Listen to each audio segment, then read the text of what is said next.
السلام عليكم ورحمة الله وبركاته. ይህ የሚታዩት የአማራ መስጂድ ወርቅ አፋፍ 022 የተሰራ መስጂድ ነው።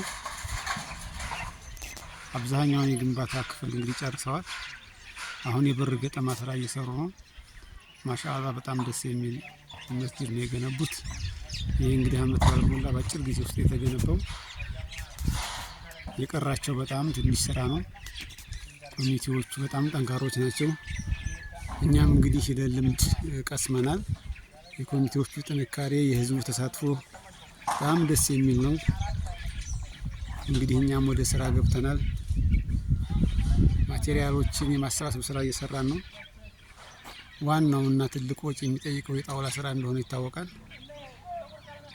ይህን የጣውላ እንግዲህ በኪራይ ሞክረን ነበረ። አንድ ጣውላ በአንድ ቀን 100 ብር ነው የሚከራየው። ስለዚህ እኛ ወደ 32 ኮሎን አለን። ለዛ ሁሉ ኪራይ ብንፈልግ ምን ያህል ገንዘብ እንደሚጠይቅ የታወቀ ነው። ስለዚህ የመጀመሪያው እቅዳችን በቅርቡ መስጂድ የሰሩ አካባቢዎችን የዞር ጣውላ እንዲያውሱን ነው እየጠየቀን የነበረው። የመጀመሪያው ተደራሽ ያደረግነው እንግዲህ ወርቅ አፋፍን ነው።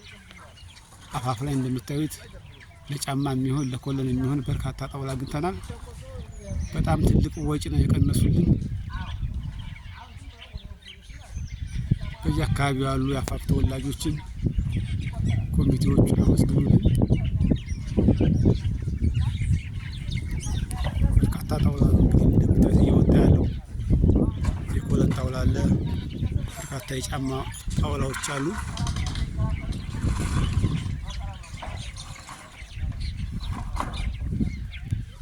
ጥቅሉን እንግዲህ ምን ያህል ጣውላ እንደወሰድንና ምን ያህል ወጪ እንደቀነሱልን ደግሞ ሂሳቡን አስልተን የምናሳውቃችሁ ይሆናል።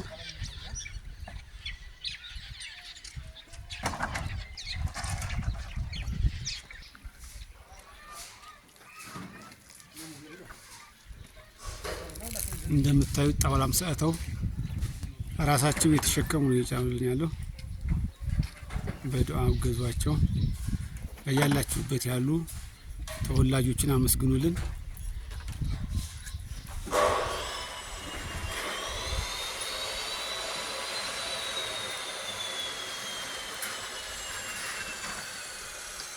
ማሻአላህ ማሻአላህ ማሻአላህ።